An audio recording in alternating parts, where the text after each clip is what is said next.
सर्वांना नमस्कार. अल्लड बायको या स्टोरीचे 13 एपिसोड यापूर्वीच अपलोड केलेले आहेत. कृपया ते सर्व एपिसोड ऐकण्यासाठी आपल्या चॅनलला भेट द्यावी. त्यानं तिला बेडवर जोरात ढकलली आणि ती ओरडली, वाचवा. आणि राजवीर खूप हसायला लागला आणि तीसुद्धा खूप हसत होती. मग तो म्हणाला, असा कुठं बलात्कार पाहिला आहे का ज्याच्यावर होतोय तो पण हसतोय आणि जो बलात्कार करतोय तो पण हसतोय. आणि ती म्हणाली, थांबा, आपण पुन्हा सुरुवात करू, तुम्ही पुन्हा एंट्री करा. तो हसून म्हणाला, सुमती आता जरा पोक्त हो ना बाई. आणि थांब, छोटा कसा आहे आलो बघून, सर्दी आली ना त्याला. तू तर मुलांचं काही बघतच नाही. मी का बघू? खूप कळा सोसून दिलेत ना तुमच्या ताब्यात आणि तुमचंच नाव असतं त्यांच्यामध्ये. तुमचं तुम्ही बघा. मी आई असून मला पाना येत नाही आणि तुम्हाला बरा पाना फुटतो. आता रात्रीची वेळ आपली आहे की नाही असं म्हणून तिने त्याला धरून ठेवला. तुम्ही ना मुलांमध्ये जीव अडकवत जाऊ नका, शेवटी कोणीच कोणाचं नसतं. आणि त्याला म्हणाली, पाटील आपण एकाच ऑफिसमध्ये बदली करूया का? तो म्हणाला, ए बाई नको. नवरा दिसला की तुझ्या अंगात भूत घुसतं आणि तू होतेस रोमॅन्टिक आणि तिथेसुद्धा म्हणशील ऑफिसमधला बलात्कार करा. आणि ती म्हणाली, आवडेल, मग गाडीतही करायचा. तो म्हणाला, टॉवरवर जायचं का? आणि ती हसली. ते दोघे आता रोमॅन्टिक मूडमधून कॉमेडी मूडमध्ये आले होते आणि त्यानं तिच्या अंगाला बोट लावलं तरी ती फिदी फिदी हसायची. मग तो तिला म्हणाला, घरी इतका वेडेपणा करतेस, ऑफिसमध्ये कशी करतेस ग? का अशीच करतेस? ती म्हणाली, एकदा मी नसताना या ना माझ्या ऑफिसला आणि विचारा. अख्खं ऑफिस चळचळ कापतं माझं नाव काढलं तरी. आणि हे खरं होतं. मुलांना जशी धाकात ठेवत होती ती, तसं तिचं कामसुद्धा खूप इम्प्रेसिव्ह होतं आणि तिचं ऑफिससुद्धा खूप घाबरत होतं तिला. तिचा जो काही अल्लडपणा, बालिशपणा असायचा तो नवऱ्यासमोर. मग त्यानं तिला हळूच जवळ घेतलं आणि त्याच्या बोटांनी गुदगुल्या होऊन ती हसत सुटली. आणि त्यानं ओळखलं की आज संमतीने सुद्धा आणि जबरदस्तीने सुद्धा काम होणार नाही. मग तो झोपला आणि सकाळ सकाळी ती दूध गॅसवर ठेवून बसली मोबाईल बघत आणि याचे टोमणे सुरू झाले. आणि ती म्हणाली, रात्री किती गोड असतो हा बाबा, म्हणून मला तर कधीच सकाळ होऊ नये असं वाटतं. सकाळ झाली की जमदग्नीचा अवतार धारण करतो आणि खुन्नस देतो, सापासारखा फुतकार मारतो. असे मोठे मोठे डोळे पाहिले की बुबुळं काढून त्याच्या गोट्या करून खेळाव्या वाटतात. आणि तो तिच्याकडे रागानं बघायला लागला आणि ती हसून म्हणाली, देखो मगर प्यार से. आणि तो पुन्हा हसायला लागला. बारकं उठलं आणि म्हणालं, झालं का तुमचं सुरू? आणि ती म्हणाली, आला माझा सासरा उठून. याचं ना खूप बारीक लक्ष असतं माझ्यावर. अहो काल चांगली साडी घातली तरी म्हणतोय, कुठं निघाली चांगली साडी घालून? बापावर गेलाय नुसता. नवरा जाच करतो ते करतो, आता मुलगा पण जाच करायला लागला. आणि राजवीर अभिमानाने म्हणाला, मग एकच रोखतंय आमचं. होणारे बाळा. ती म्हणाली, बोला बोला. तुमच्या अशा बोलण्यानं तो फार शेफारला आहे. मला उलट बोलायला लागला की मजा वाटते ना तुम्हाला, पण लक्षात ठेवा तो तुम्हालाही असाच उलटं उत्तर देईल. तो म्हणाला, मुलांशी चांगलं वागलं, त्यांना समजून घेतलं की ते नाही उलट उत्तर देत. हिटलरगिरी करतेस नुसती तू. आणि यावरून त्यांचा वाद सुरू झाला आणि बघता बघता भांडण कडाक्याचं झालं. आणि ती म्हणाली, लाज वाटते का बायकांच्या तोंडी लागता? बायकाशी कोण भांडतंय? तो म्हणाला, मी तर बायकोशी भांडतोय. ती म्हणाली, बायको संसार करायला नाही भांडायला आणली ना तुम्ही? तो म्हणाला, आता तिलाच खूळ येतं, त्याला मी काय करू? राजवीर एक शब्द मागे हटत नव्हता आणि तीसुद्धा. आणि तो असा चिडला, ऐकेना झाला की ती मग एकच कविता म्हणायची. आम्हाला की नाही शाळेत कविता होती बरं का रे बाळा, बाबा ब्लॅक शिप. आणि बारकं पोरगं खूप हसायचं आणि राजवीर हसत हसत तिला एक शिवी घालायचा आणि म्हणायचा, तुझा खूप उजेड पडलाय ना, तुला ना एकदा हाताखालून काढावी लागते. ती म्हणाली, मारूनच दाखवा, दुसऱ्या मिनिटाला मी इथं नसेल. माहेरी जाशील का?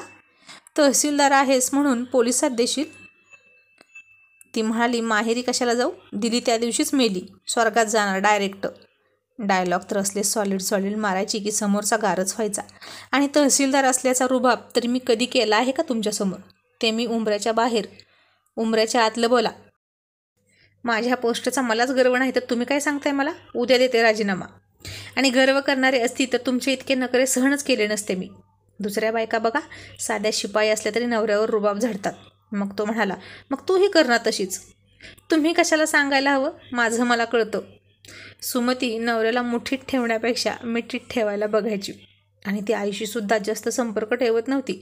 8 दिवसातून तिची आईच एकदा कॉल करायची, बस. आठवड्यातून एकच कॉल यायचा, तोही हाय हॅलो बरं आहे का. फालतूची बडबड करायची नाही, फुकटचे सल्ले द्यायचे नाहीत, अशी तिच्या आईला तंबी होती. नाहीतर फोनच करायचा नाही. माहेरी जायची ते सुद्धा राजवीरसोबत आणि यायची सुद्धा त्याच्यासोबत. माहेरपणाची कसलीच अपेक्षा करत नसायची. कधी साडी मागणं नाही की काही नाही. स्वावलंबी आणि स्वाभिमानी होती ती. कधी कधी आईशी सुद्धा कडाक्याचं भांडण करायची आणि राजवीरच सासूला समजवायचा. मी कसा करत असेल सासूबाई, दररोज सांगा मला, कसा राहतो तिच्यासोबत मलाच माहीत, असं म्हणायचा. आणि त्याची सासू म्हणायची, मुलीपेक्षा जावई माझा चांगला. आणि ती म्हणायची, अजिबात माझ्या माहेरशी जास्त कॉन्टॅक्ट ठेवायचं नाही. पाहुणे आहात, पाहुण्यासारखे राहा, जेवढ्यास तेवढं. ती त्यालासुद्धा जास्त कॉन्टॅक्ट ठेवू द्यायची नाही.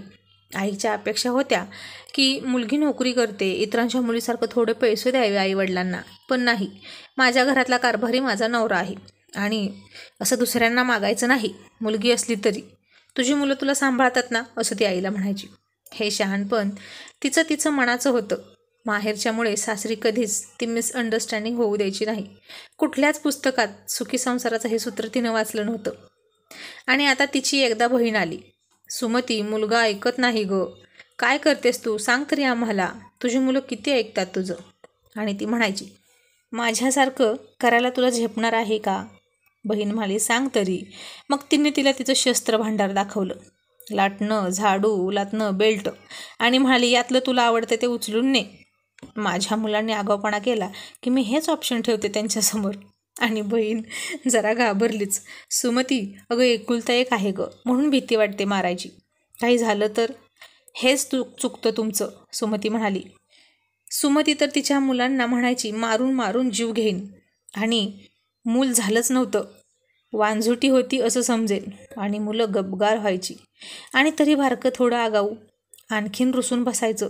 मग त्याची समजूत काढण्यासाठी पुन्हा बालिशपणा करत त्याच्यापुढे जायची आणि म्हणायची, तुझं हे गोबरे गोबरे गाल, हे टप्पोरे डोळे, हे लाल चुटुखोट, हे चिमुकले हात कुठून आले, सगळं माझं आहे, माझ्या हाडामांसापासून तयार झाला आहेस तू, त्यामुळे हे सगळं माझं आहे, मी त्याचं काय पण करेन, मारीन, चावेल, तोडून खाईन, असं म्हणून त्याचा गाल चावायची. मग ते त्याला पटायचं आणि खुदकन हसायचं. आईचा आपल्यावर किती अधिकार आहे हे त्या चिमुकल्याला सुद्धा समजायचं. शिस्तीचं महत्त्व पटवून देण्यासाठी ती कायम रोपट्याचं उदाहरण द्यायची. रोपटं जर उंच वाढायचं असेल, बहरायचं असेल, तर त्याला मायेच्या खत पाण्यासोबतच शिस्तीचं कडक ऊनसुद्धा हवं. मग बहीण म्हणायची, सुमती, पण आता ते मारून ऐकेल का गं. सुमती म्हणायची, आता ते कोडगं झालं. ही सुरुवात ते पोटात असल्यापासूनच करायची असते. जोपर्यंत कातडं कोवळं आहे ना, तेव्हाच फटका द्यायचा. सोसना की आपोआप ऐकतात. आता कातडी निबर झाली, आता उपयोग नाही. राजवीर तिला म्हणायचा, तुझ्या सुना आल्यावर तू कसं करणार गं, त्यांच्यासोबत अशी स्ट्रिक्ट वागणार का. सुमती म्हणायची, सुना नाही, लेकी असतील त्या माझ्या, आणि मी माझ्या मुलांवर प्रेम नाही केलं जास्त, तेवढं प्रेम त्यांच्यावर करेन. आणि त्यांनासुद्धा मी असाच अल्लडपणाच्या टिप्स देणार. आणि आता खूप पाऊस पडला, मुलांच्या शाळेला सुट्टी डिक्लेअर केली, पूर आला होता ना, आणि हिला जायचं होतं ऑफिसला, राजवीरला सुद्धा, कारण अशी आपत्कालीन परिस्थिती आली की सरकारी अधिकाऱ्यांना काम जास्त लागतं. आणि ती म्हणाली, काय झालं असतं आपल्याला पण सुट्टी दिली असती तर. तो म्हणाला, मग सांग की तुझ्या कलेक्टरला. आणि ती म्हणाली, आता सांगतेच. राजवीर म्हणाला, काय सांगशील. ती म्हणाली, हेच की पूर आला म्हणून शाळांना सुट्टी दिली, मुलं सुरक्षित घरी ठेवली.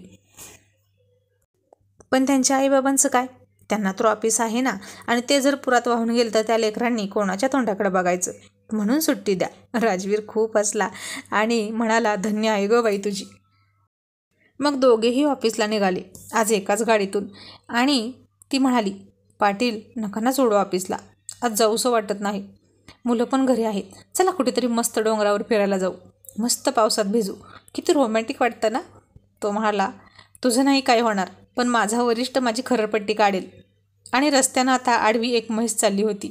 तो शिवी देत म्हणाला, कोणाची म्हैस आहे ही, रस्त्यावर सोडतात अशी. आणि ती म्हणाली, कुठं आहे म्हैस. तो म्हणाला, अगं म्हशे, इतकी मोठी म्हस दिसत नाही का तुला. ती म्हणाली, ती म्हस नाही, ती 4 व्हीलर आहे. आणि चिडलेला राजवीर खूप हसायला लागला.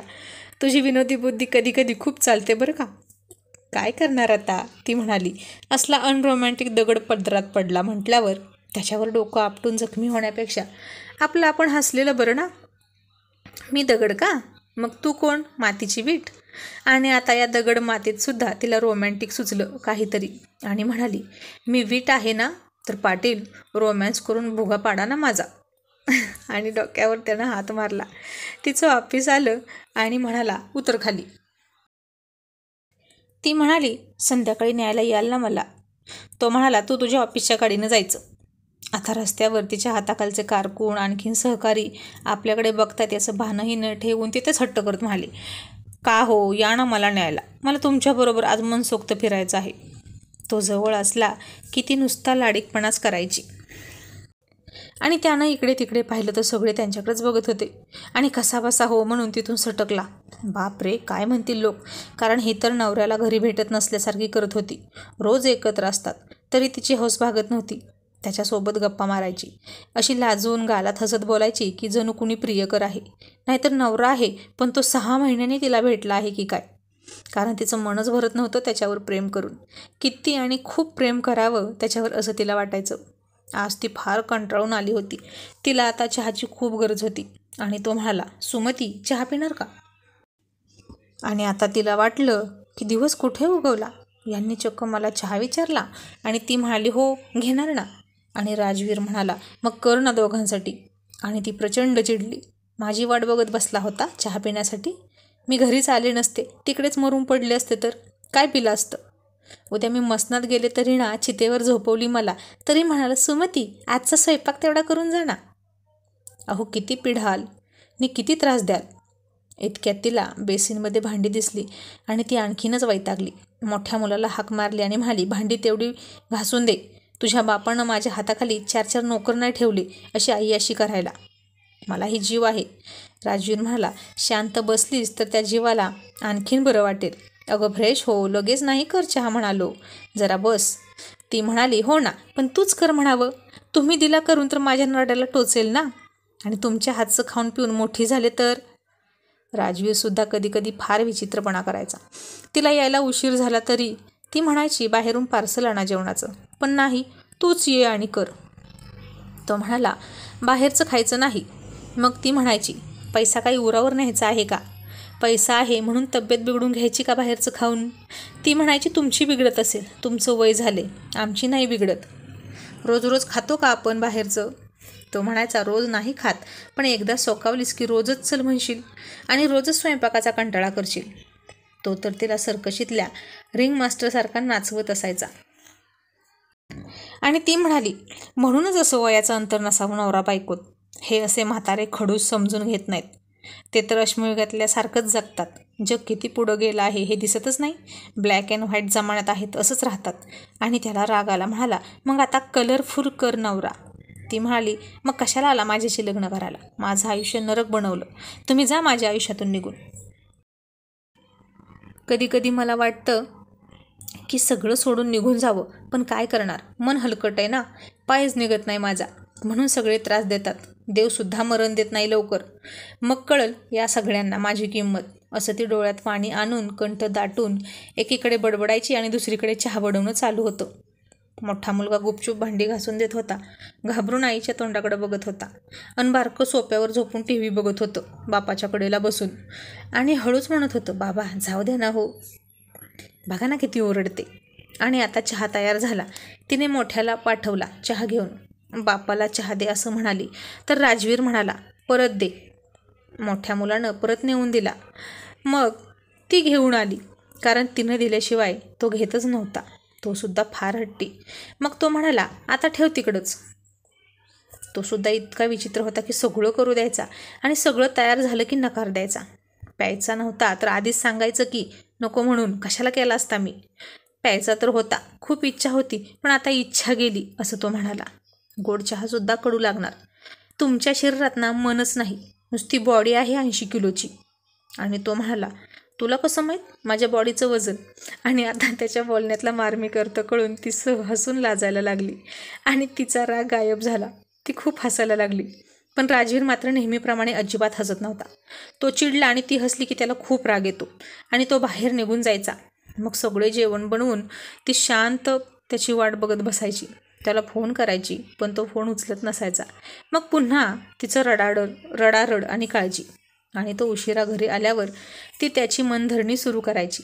नेहमी तिला सरतापणा घ्यावा लागायचा, चूक असो किंवा नसो, कारण जास्त वेळ ती त्याच्यासोबत न बोलता राहू शकत नसायची. मग कसाबाचा त्याचा रुसवा काढून, शब्दांचे खेळ करून, इकडचं तिकडचं बोलून त्याला जेवायला भाग पाडायची. मग तो जेवायचा, पण ती मात्र नखरे करत तशीच बसायची. मग तो म्हणाला, आता खा की तू पण, का गप्प बसलीस? आणि ती म्हणाली, मला माझ्या बोलण्याचा पश्चाताप होतोय, म्हणून मी आत्मक्लेश करते. राजवीर खूप हसला आणि म्हणाला, जेवणाच्या ताटावर बसून तुझ्या बापानं केलं होतं का आत्मक्लेश? खा गुपचूप, नुसती नाटकं करते. आत्मक्लेश करणारी इतकं बोलत नसते. मग ती हसायची. तिला हसू तर फार होतं. मग बेडरूममध्ये गेलं की पुन्हा दोघांची दिलजमाई व्हायची. आणि सकाळी उठल्यावर दोघं छान गप्पा मारत बसायचे. आणि बारकं झोपेतून उठून म्हणालं, दादा, हे दोघं रात्री नुसतं आपल्यासमोर भांडायचं नाटक करतात आणि सकाळी पुन्हा बोलतात. खूप खोटारडे आहेत दोघं. मोठा म्हणाला, आईनं ऐकलं तर मार खाशील, खोटा नाही खरा खरा. आणि राजवीर त्याला म्हणाला, अभ्यास कर. आणि ओरडला. तर ते बारकं म्हणालं, आई गोड बोलली की लगेच तिचं ऐकून मला ओरडता. आणि हे ऐकून राजवीरने डोळे मोठे केले आणि म्हणाला, असं बोलायचं नाही. तर ते बारकं त्यालाच उलटसुलट बोलत होतं. आणि मग किचनमधून सुमती आली आणि असं बदडलं त्याला की पाठ लाल झाली. बापाला उलट बोलतो, असंच शिकवलं आहे का मी? लक्षात ठेव, त्यांना जर उलटसुलट बोलला तर जीभ काढून हातात देईन. आणि राजवीरला त्याची चूक समजली की मुलांना पाठीशी घालू नये. आणि पुन्हा ते बारकं त्याच्याजवळ आलं आणि रडत म्हणालं, बाबा बघा ना, किती मारलंय तिनं, पाठ सुजली, ती खूप बेकार आहे. आणि राजवीरने त्याच्या थोबाडीत ठेवून दिली. आणि त्या दिवसापासून मुलांच्या बाबतीत तो हस्तक्षेप करत नव्हता, कारण ती करत होती ते योग्य होतं. जोडीदाराने एकमेकांचा आदर तर केलाच पाहिजे. शिवाय जर आपल्या देखत त्याचा अनादर होत असेल तर तो सहन केला नाही पाहिजे. मग आता ते रडत गेलं मोठ्याकडे, दादा, बाबा पण आता चिडतात आपल्यावर, आता काय करायचं रे, आपलं कसं होणार? मग तो म्हणाला, सॉरी म्हण. मग बारकं राजवीरकडे गेलं, बाबा सॉरी. राजवीर म्हणायचा, आधी आईला सॉरी म्हण. मग तो म्हणायचा, आई आई, पण आई त्याच्याकडे बघत पण नाही. मग तो पुन्हा राजवीरकडे जायचा. ती नाही ऐकत आणि एवढंसं तोंड करायचं. मग राजवीर त्याला उचलून घेत तिच्याकडे यायचा. ती म्हणाली, घेतलं का उरावर, फुटला पाना? अगं बघ आई, बाळ सॉरी म्हणते, म्हण रे सॉरी. आणि ते म्हणायचं, आई सॉरी. आणि ती बघतही नसायची. मग राजवीर त्याचा पापा घेऊन म्हणायचा, आई बघ ना, किती गोड लागतोय अगं पापा, घे तू पण, असं म्हणून त्याचं तोंड तिच्या तोंडापुढे न्यायचा. आणि ती नको नको म्हणाली तरी तिच्या तोंडाला त्याचं तोंड लावायचा. ती जरा गालात हसायची, कारण बारकं दिसायला जरा गोड होतं, पण चिडायचं नाटक करायची ती. आणि ते म्हणालं, बाबा आई हसत नाही. राजवीर म्हणाला, अरे तुला तुझा पापा आवडला नाही, तू नीट दिला नाही, थांब मी सांगतो बघ, हां तसा पापा आवडतो तिला, असं म्हणून राजवीर तिला किस करायचा. आणि ती शहारून खूप खूप हसायची आणि तो तिला डोळा मारायचा. आणि आता आले पाहुणे. तो घरी नव्हता, ती किचनमध्ये चहा करत होती. पाहुण्यांची मुलगी काहीतरी तोडत होती. बारकं म्हणालं, गप्प बस, नाहीतर आई खूप चिडते आणि ती बाबांनी पप्पी घेतल्याशिवाय हसत नाही. आणि बाबा आता घरी पण नाहीत. आणि सगळे पाहुणे खो खो हसायला लागले. सुमती लाजून सूर होऊन गेली. आणि इतक्यात राजवीर पण आला आणि मग तर आणखीन सगळे हसायला लागले आणि तो कावरा वावरा झाला.